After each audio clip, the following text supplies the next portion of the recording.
Good afternoon. This is Sam Vaughn for Sam Sports Report. Let's start with college football. We'll do it.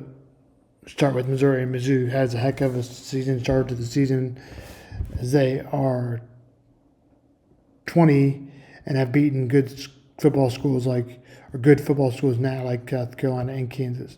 A big win. This one, you'll need some bigger ones after UMass. They'll have a bye and then play Alabama. There's talk about the playoffs, but it's going to be tough. Maybe 55% to lose to Alabama, but it used to be 70-30. We'll see how that game plays out against Georgia and Vanderbilt.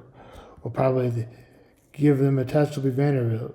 Alabama plays Georgia this weekend.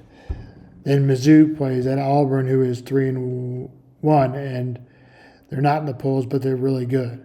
Vanderbilt is good. They beat South Carolina, and they're undefeated.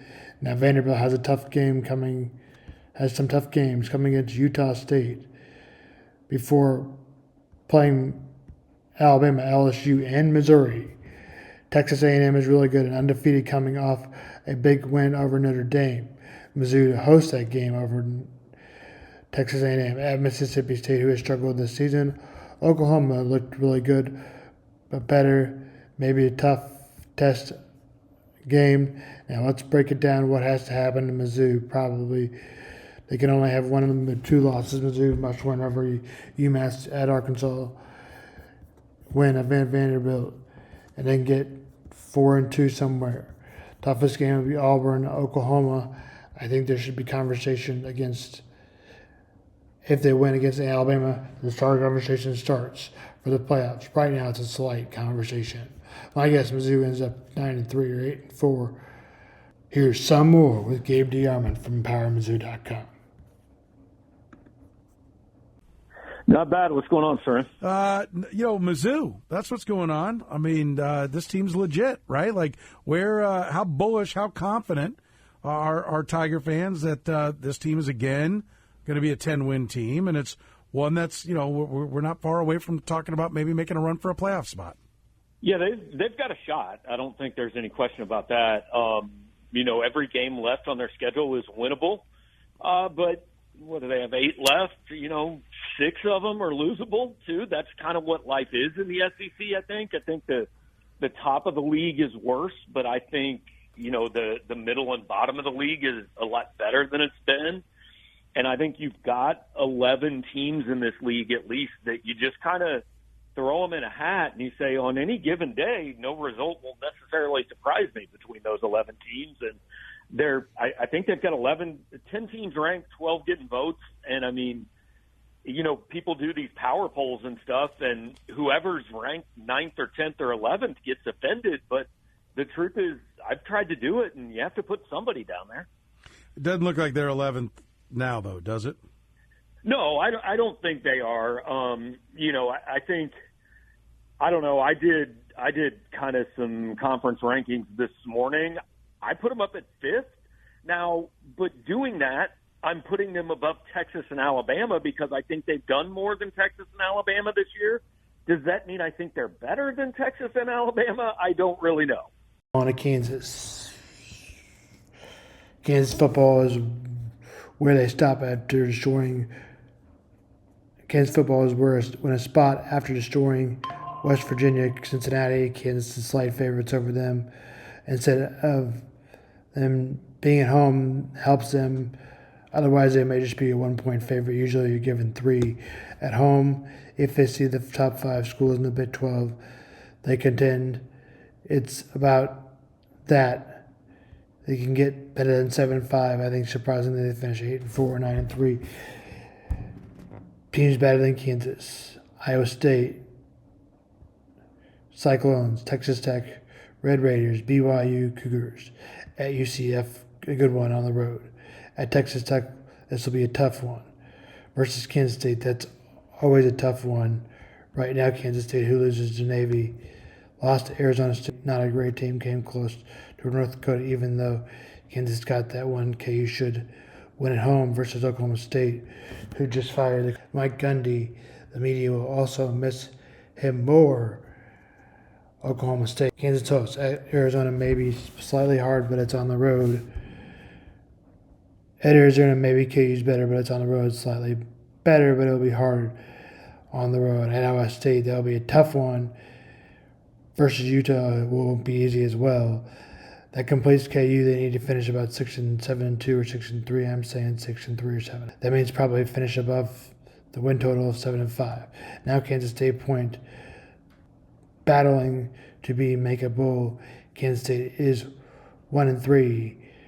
They're not even talkable right now, so we won't talk about them. Notre Dame is off to a rough start with a gauntlet of schedule in the first 2 games. Lost to number 10 Texas A&M and lost to number 11, which was Miami, but now number 2. Notre Dame should beat Arkansas easily. Boise State will be a tough one. It always is. NC State, win at home. UFC got some votes, should be a tough one. Boston College should be a tough one. Navy should be an easy one. Pittsburgh isn't very good. Should win. At Syracuse will be a tough one. They look pretty good. At Stanford should be a win. With almost them being 1-2, you have to find them 2 more losses somewhere. And looking at 8-4, 7-5. Illinois just won 3-1, lost a big one last week, got tumbled by Indiana. Had a tough one, probably puts the chances of making the playoffs low. At USC, jumping with win over Purdue, should win. Host Ohio State, no probably. Lose that one no matter what. At Washington will be a tough one. Rutgers should be a win. At Wisconsin should be a win, but you never know. They're on the road. Versus Northwestern should be a win. We'll see though. I have the Illini finishing 9-3, closer to 8-4, maybe 7-5. As that is a tough conference. Oklahoma State fires Mike McGundy, as we talked about, head coach. Over 19 years, he gets a $15 million payout for being the coach. NFL injuries. According to Adam Schefter, a source told that James Conner assumed an injury, and a right ankle injury is severe enough to keep him out for the season.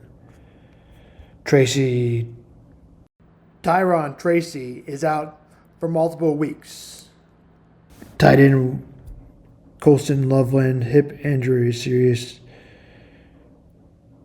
and he will expected to miss a chance to play out against the Raiders on Sunday. That's Bears tight end. Savage is the Commanders' sign, and his agent Savage expected to play a key role in the secondary. Free agent Darnell Savage visit the Commanders per sources.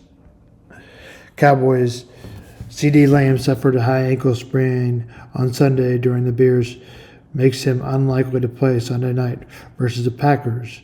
The Cowboys want to see Lamb how he's doing 10 to 14 days before making further adjustments and further say. Tennis today, so Nick Bosa suffered an injury, touring his ACL. His season is over for the 49ers. The 49ers have been rough on the injured list, even though they are 3-0.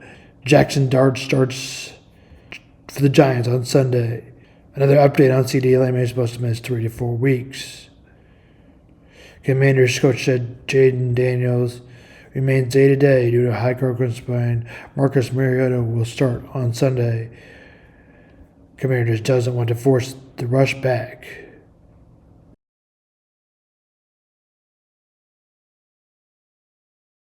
It is confirmed that Najee Harris did in fact suffer an ending injury, torn Achilles for the Chargers. Brock Purdy for the 49ers has a chance to play this week. Vikings have already ruled out J.J. McCarthy for Sunday's game. In a classic, the Lions would beat the Tampa Bay Buccaneers star receiver Micah Evans is expected to miss 3 to 4 weeks. A change of planning to start rookie quarterback Jackson Dart Sunday versus the Chargers, told ESPN.